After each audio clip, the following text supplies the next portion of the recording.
Picture this. The wind has stopped screaming. The streets aren't streets anymore, they're rivers. Cars drift past like sad bath toys. Your fridge is floating upside down, your stove is drowning, and the power grid is nothing but sparks in the water. The taps don't work. Bottled water? Gone. Also, the corner store is 6 feet under. You're hungry, you're thirsty, but every option looks like poison. The cruel twist, the same water that can drown you, also has to save you. And no, you can't just stand there with your mouth open like a cartoon character waiting for rain, because rain is unreliable and storms don't schedule around your hydration needs. The only question left, can you outscience the storm? The Psychology of Scarcity. When disaster hits, the first enemy isn't water or wind, it's your own brain. Psychologists call it the scarcity mindset. The moment resources feel limited, your mental bandwidth narrows. Suddenly, your problem-solving skills collapse into tunnel vision. You don't think in strategies, you think in snacks. That's why people line up for toilet paper before a hurricane. Not because TP will keep them alive, but because their brain clings to something tangible. A roll of Charmin feels like control in a storm of chaos. Here's what really happens inside your head. Scarcity hijacks your prefrontal cortex, the part responsible for rational planning. Cortisol, your stress hormone, spikes like a bad stock market graph. Decision fatigue sets in. Do you ration the peanut butter? Do you try the weird can of beans from 1997? Or do you just eat the soggy Pop-Tart you found in the gutter? And that's the trap. Scarcity convinces you that survival is about luck or scraps. But survival isn't about scavenging the least disgusting option. It's about creating new options. Here's the think Scribble twist. Your brain doesn't need a 5-star kitchen to survive. It doesn't even need power, plumbing, or Postmates.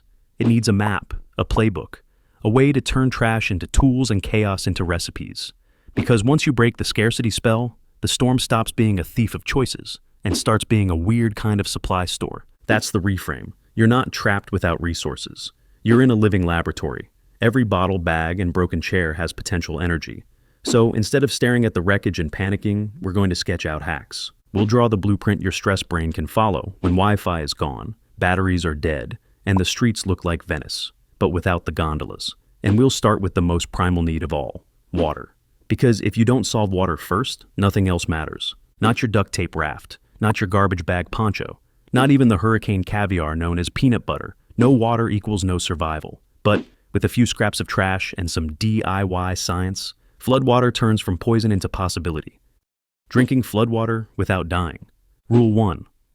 Floodwater is liquid betrayal. It looks like water. It sounds like water when it sloshes, but in reality, it's basically a chemical soup of gasoline, sewage, pesticides, and the ghosts of dead rats floating downstream. If you drink it raw, you're not hydrating. You're 2 sips away from becoming a clicker. Inside it, E. coli, bacteria that gives you diarrhea so violent you could use it as a weapon. Cholera, which turns your body into a leaky faucet. Giardia, a microscopic parasite whose sole purpose in life is to ruin camping trips and disaster zones alike. So let's get smart. Let's build survival tech from trash. Step 1, the plastic bottle filter. Picture this. The power's out, the taps are dry, and the only thing around you is a soggy Coke bottle bobbing in a puddle. Congratulations. You just found your first lifeline. Here's the rig. Take a plastic soda bottle, slice off the bottom with scissors, a knife, or pure hurricane rage. Flip it upside down. Now it's a funnel, pointy end down. Layer it, survival lasagna style. Cloth, t-shirt, bandana, sock. This catches the big chunks, dirt, leaves, unidentifiable floaties. Sand.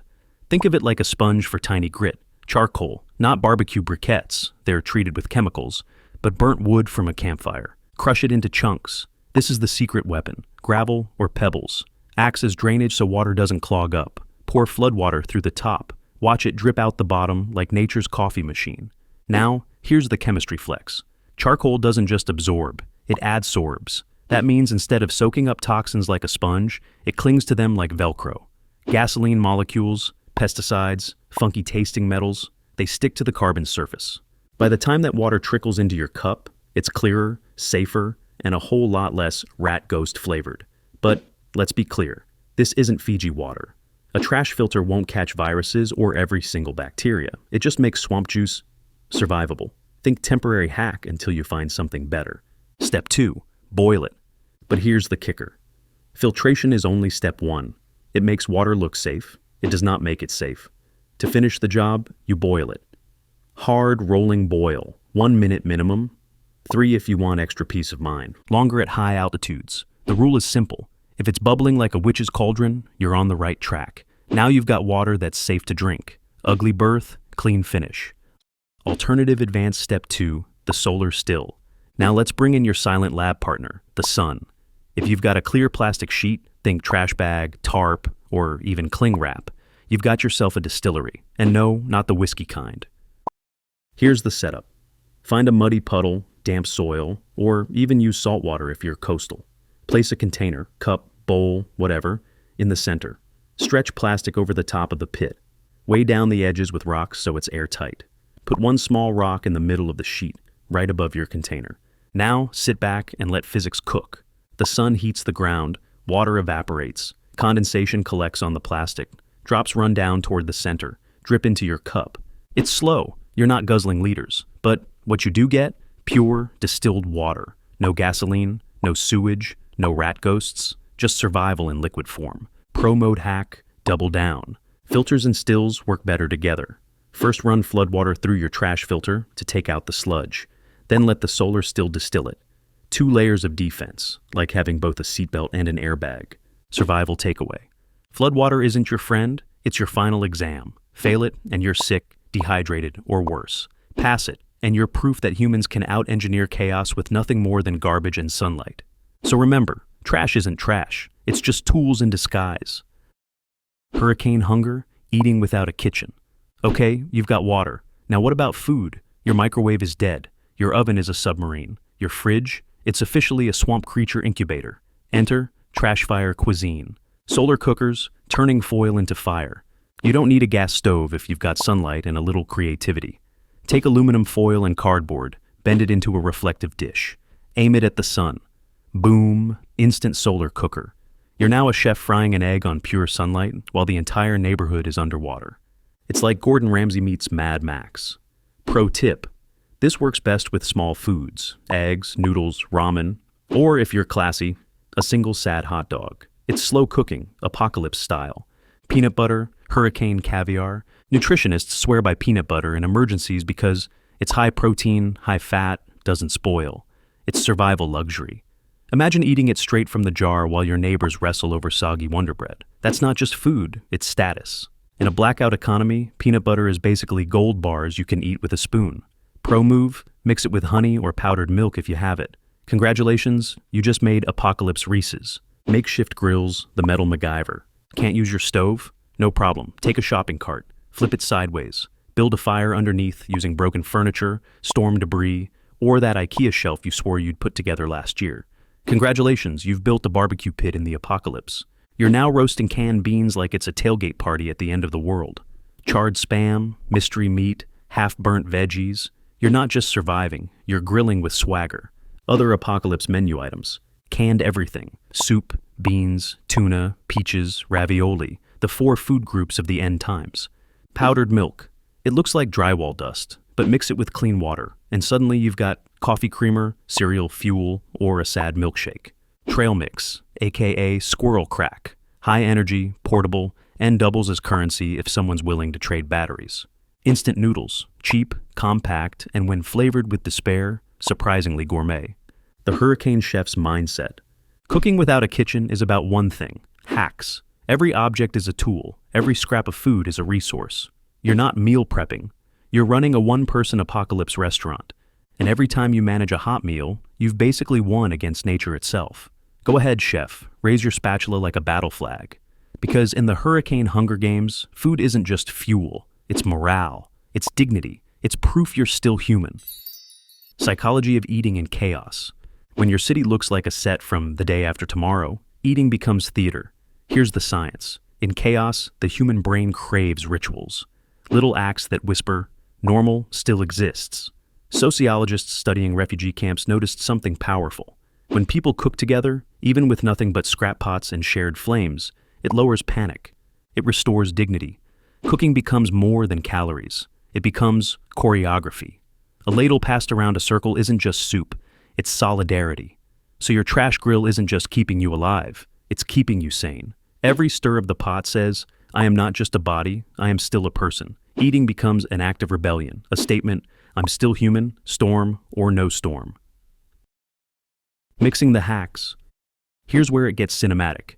The storm has no soundtrack, but your survival does. You've got a bottle filter dripping clean water like a slow IV, a solar cooker balancing on a roof, baking a tortilla in defiance of the clouds, a peanut butter jar, your portable crown jewel of calories. Individually, these are hacks. Together, they're a system. This isn't just survival, it's innovation theater. The audience, your own nervous system. Every hack tells your brain, we've got this. We're adapting. You're running Maslow's hierarchy like a video game speed run. Level 1, water. Level 2, food. Level 3, dignity. Keep stacking levels and survival starts looking suspiciously like life. Because here's the real cheat code. When you stitch these scraps into a playbook, you're not just surviving the storm, you're surviving yourself. DIY lifeboats from trash. The flood doesn't ask. It doesn't knock politely on your door. It climbs your staircase. It eats your basement. And before you know it, your living room rug is doing an impression of the Venetian canals. Now it's fight or float time. Forget fancy rescue boats. Forget FEMA. When the levees break, your neighbors aren't watching CNN. They're watching you paddle past on a mattress, like the world's saddest Disney parade. Mattress rafts, the unsung hero of IKEA. You thought that old mattress was a backache. Turns out it's buoyancy disguised as bad furniture. Wrap it in garbage bags, tarp, even shower curtains if you're desperate. Tie it up tight with rope, belts, or extension cords. Congratulations, you're basically rafting the apocalypse in a waterbed. Pro tip, box springs sink, foam floats. If you had a Tempur-Pedic, that's survival luxury. Plastic bottle buoyancy, the new currency. Every empty soda bottle is secretly a flotation tank. 1, nothing, 20, a raft base, 50. You've got the equivalent of an inflatable dock. Tie them together with duct tape, shoelaces, or strips of torn clothing. Air is your ally. It doesn't drown, neither should you. Psych trick. When you see trash, relabel it in your brain. That's not recycling, that's boat parts. Furniture flotillas, design school, doomsday edition.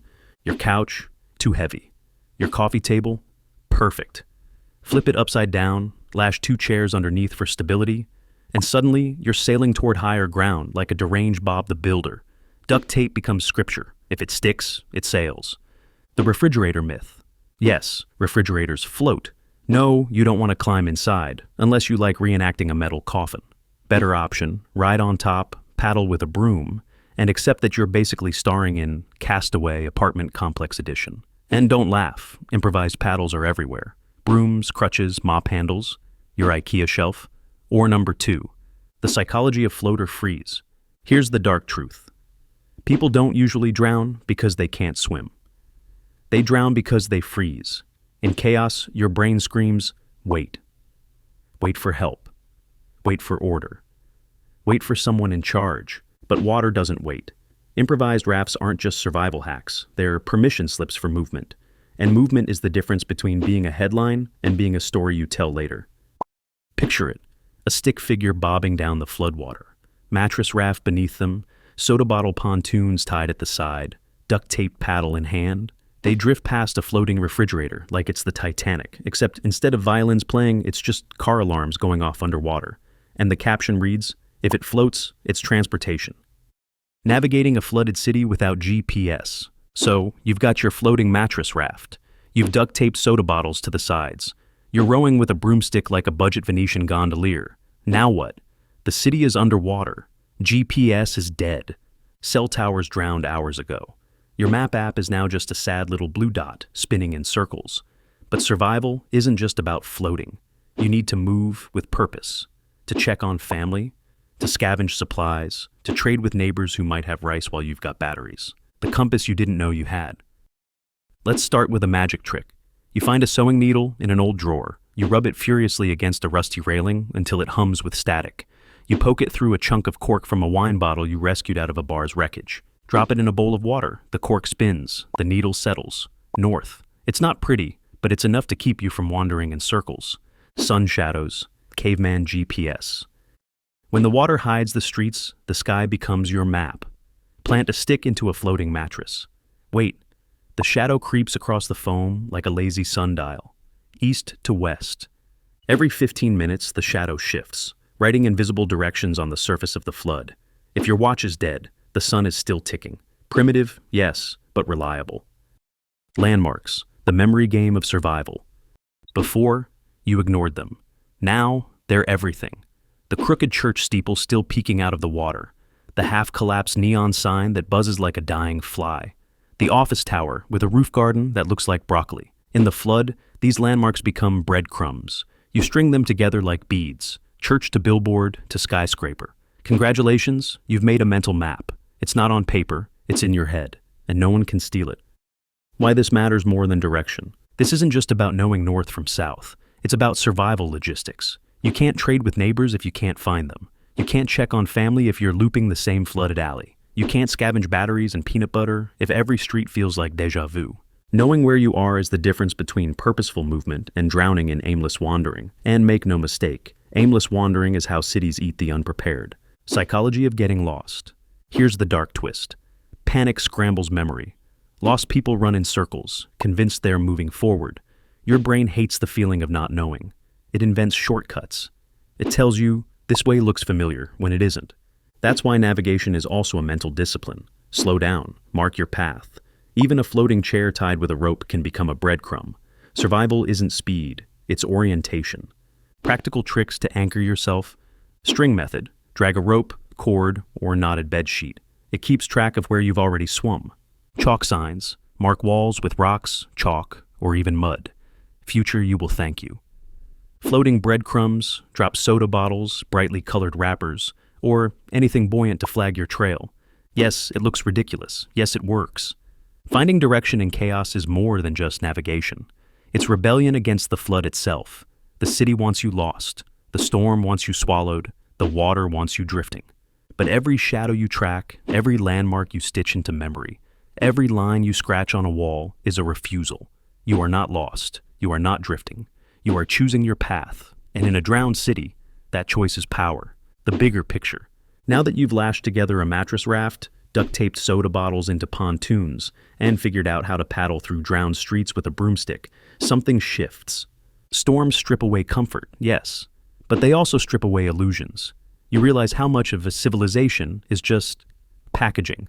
GPS apps, grocery store aisles, Uber Eats, nice wrappers around the same primal needs humans have always chased.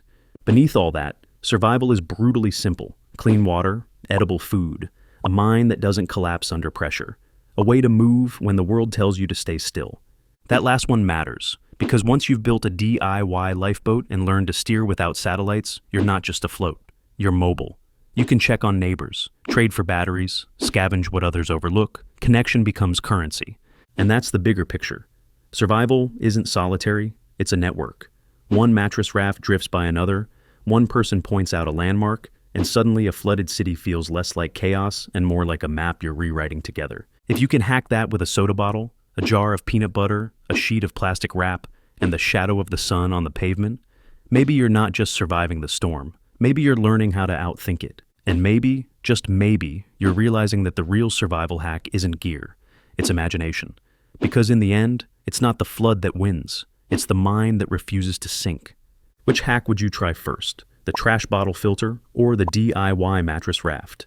Drop your hurricane food fantasy in the comments. Smash that like button if your brain feels 80% weirder, but 120% more survival ready. And hit subscribe if you're into ideas that stick, figures that sketch.